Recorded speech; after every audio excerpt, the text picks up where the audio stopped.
Hello there, I'm Eva Pilgrim. Thanks for streaming with us. Week 3 of testimony in the Sean Diddy Combs trial, starting with the music mogul's former assistant, Capricorn Clark, taking the stand.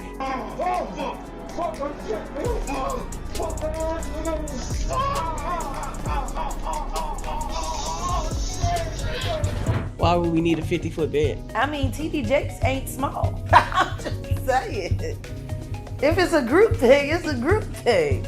You gotta think about, you got Rick Ross, you got Khaled, we talk about heavy hitters. This Diddy case has evolved far beyond a standard celebrity lawsuit. It's now a full-scale media eruption. What began with Cassie bravely stepping forward and revealing her painful truth has grown into something no one predicted. This isn't ordinary entertainment chatter. We're looking at legal drama, leaked evidence, and shock-worthy celebrity names. Initially, the focus was just on Cassie and her disturbing accusations about Diddy, strange gatherings, and him allegedly controlling every part of her life. But it's since taken a darker path. Sources claim the courtroom is now dealing with risky evidence, audio that's intense and explicit, allegedly involving Diddy, Will Smith, and Meek Mill. These aren't rumors. They're being played in court. It started with a grainy hotel video. No audio, just unclear images. Many thought that would be it. But privately, something more severe emerged. No phones, no cameras, just total silence. One observer said the content was so explicit and upsetting that the room went completely still. She testified she was held against her will twice, at one point alleging she was forced from her apartment and into a car to take Combs and one of his bodyguards to the home of rapper Kid Cudi to, quote, kill him. Cudi was dating his ex, Cassie Ventura, at the time. Clark also claimed Combs threatened to kill Ventura if she didn't convince Kid Cudi not to tell police that Combs was allegedly involved with a break-in at his house. Clark also telling the jury that a large man repeatedly administered lie detector tests to her on suspicion that she stole jewelry loaned to Combs. She testified that this man said if she flunked the test, they're going to throw you in the East River. Shortly after the audio was played, the court revealed a fresh set of witnesses. Not just random folks seeking publicity, but individuals once in Diddy's inner circle. Former employees, music artists, and guests who attended his events. People with first-hand knowledge. Now, with legal safeguards in place, some are prepared to break their silence. One of them is Dawn Richards. You may recall her from Danity Kane, a pop group Diddy once oversaw.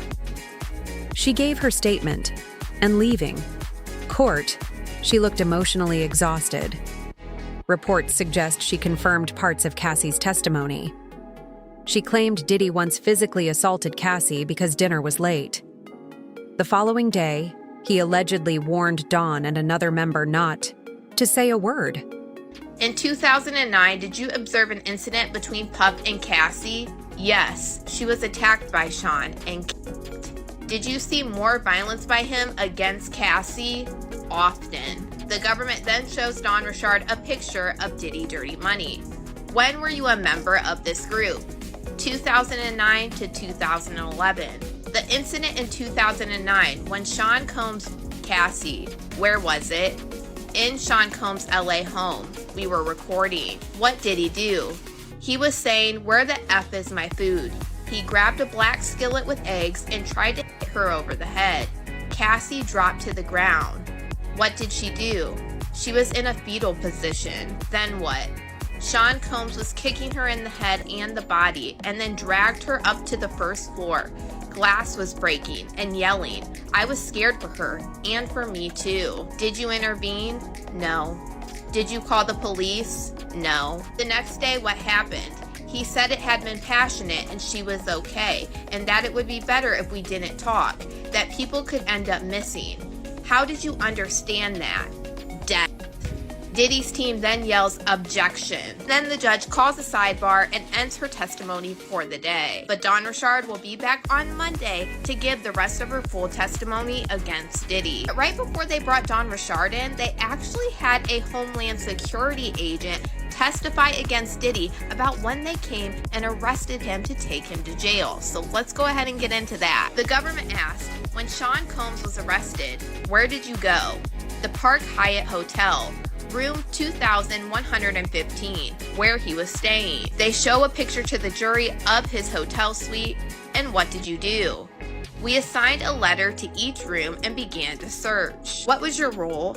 I took photographs of items and then signed them on the 6051 form. What was found in the closet? They then show a picture to the jury, and it was plastic bags full of Johnson & Johnson baby oil and Astroglide bottle. A quiet scene followed that left a powerful impact. Diddy's daughters exited the courtroom looking pale and speechless. They walked out without acknowledging the media, not a single glance. Witnesses say this happened immediately after the eye. Disturbing audio was played in court. Their visible reaction gave weight to how serious the content truly was. You're saying reaches the ears of Will Smith and he needs to get at least, if there's smoke, there's fire, let me grab a fan. Number one, as far as Will Smith is concerned, until he does right by all of those children that were harmed and corrupted while in his care, children that grew up to be men, boys like Bashir Gray,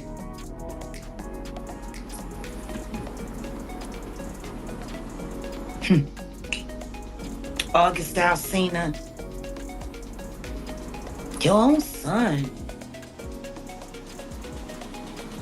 Like, your own son.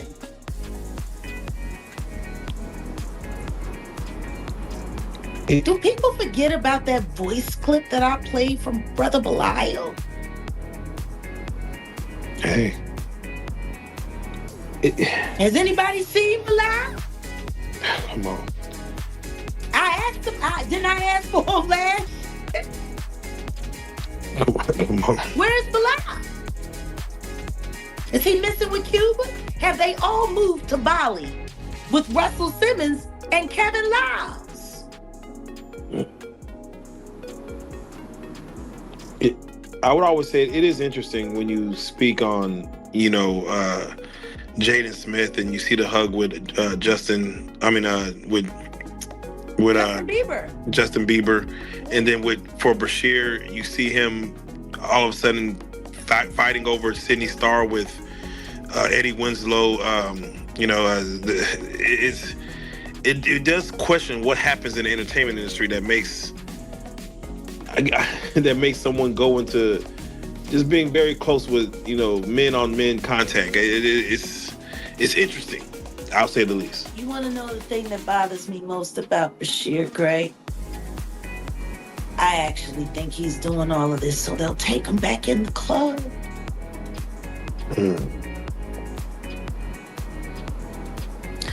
And they're not.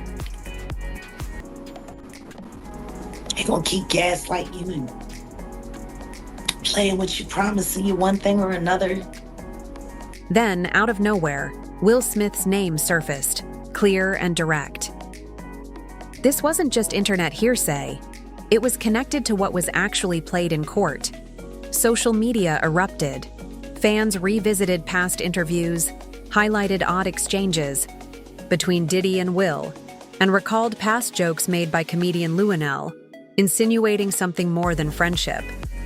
Jaguar Wright later came forward, confirming those hints. Jada was the woman that everybody wanted, and Will needed that validation to have that type of woman. You saw her say that Will Smith had... I am saying to you, if a woman is used to something the size of a baby leg and you come in with a pinky toe, there's nothing you can do to please her. You can buy her 80 cars, you can get her 80 private jets. If she's itching for that baby leg, she want that baby leg. You can beat a person so much that they fall into submission. Who needs enemies when they got friends like you? Oh, I could tell you what goes on the inside. Everybody else is just speculation. Somebody told me I made my pictures in the book. You know, your picture's in the book and your name is in the book. So it's like you're doing some real elegant flip. I'm blowing you up. I love that. I'm blowing you up. This is what Jada makes the new people do. And I ain't gonna say no, they probably been there after myself, right? They will make you check into a rehab. And they'll pay for the rehab. Even though you're not on drugs, they're gonna pay for the rehab. And you have to go if you want to work with them. And then I saw sexual acts that I walked in on. Who'd you walk in on? Him and Dwayne Martin. Okay. Hollywood is the hurry up and wait game. So 3 minutes later, after them telling me, hey, you got eyes on Will, we need him to come watch this. So I'm running all over the studio. He's not in his dressing room. I go to the cafeteria. I'm like... At first, hardly anyone picked up on it. But suddenly, it was all over the place. As if things weren't already wild, Will's ex-assistant's brother, Bill, stepped into the spotlight with explosive claims. He said he'd seen compromising things. Specifically walking in on Will and Dwayne Martin during an intimate encounter. Whether or not it's factual, the internet couldn't look away. You kept it straight on the Smiths. Like you was just like, I seen Jamie with women. Yeah.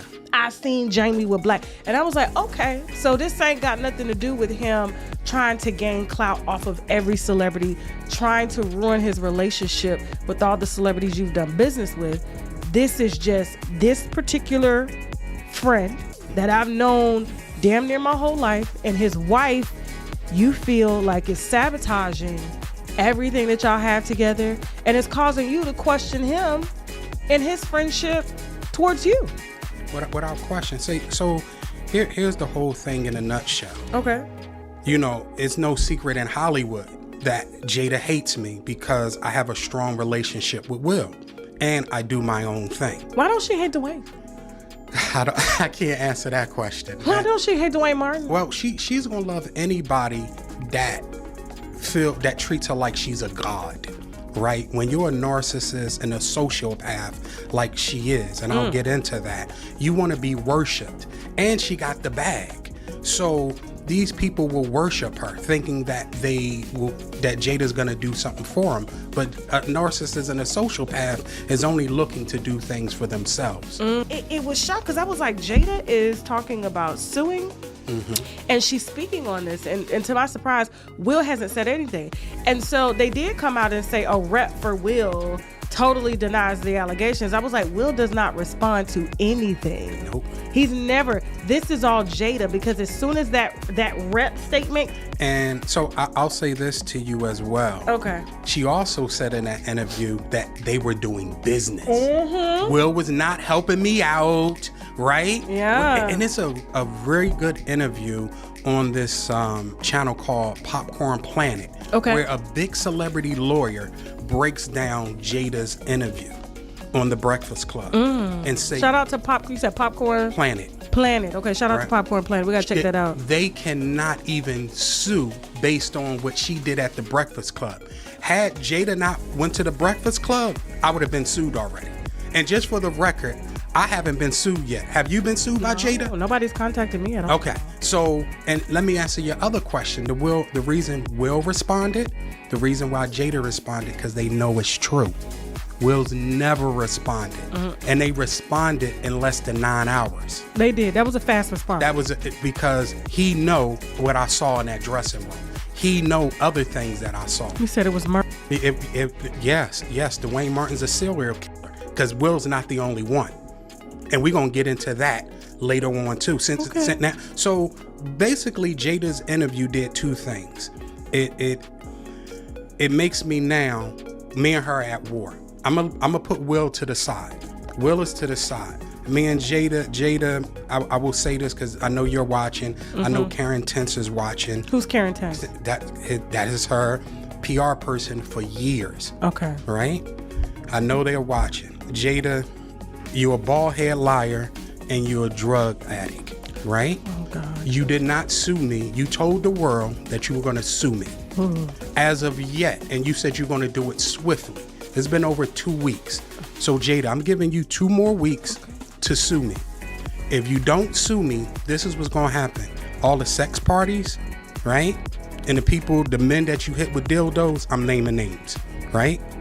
All the salacious stuff that you have done and hurt other people, I'm naming names. Because now what we gotta do is, we gotta force her. Bill also claimed he was never taken to court by the Smith family, suggesting they didn't sue because they knew what he was saying was real.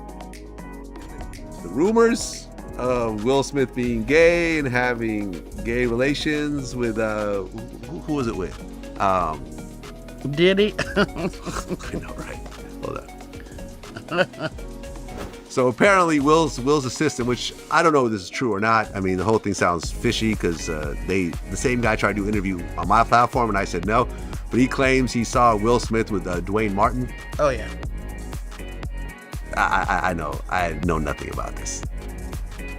This is crazy. I mean, well, you should interview Tisha. Tisha Campbell, who was married to Dwayne Smith. That'd be an interesting interview. Wouldn't it? It would. You know her? I do. All right, let's make some phone calls. I don't know. But I mean, you know, and then there's, you know, what would be said and what wouldn't be said. But, you know, I heard more rumors about Dwayne than Will. Oh, you heard rumors about Dwayne? Oh. I heard some rumors about Will and Jada, which I won't mention because I'll get sued. Old images and footage of Will and Diddy started circulating again, suddenly seen in a new light. Will quickly tried to deny it, saying, "I don't even hang out with that guy. I didn't do any of that nonsense." But that move didn't help. Online users flooded the internet with clips and pictures from events showing them together. Then Meek Mill's name came up in court audio, sending things into further chaos. While Will stayed mostly composed, Meek had a full-blown meltdown on Twitter. His posts were frantic and defensive, but instead of easing suspicions, it only raised more questions.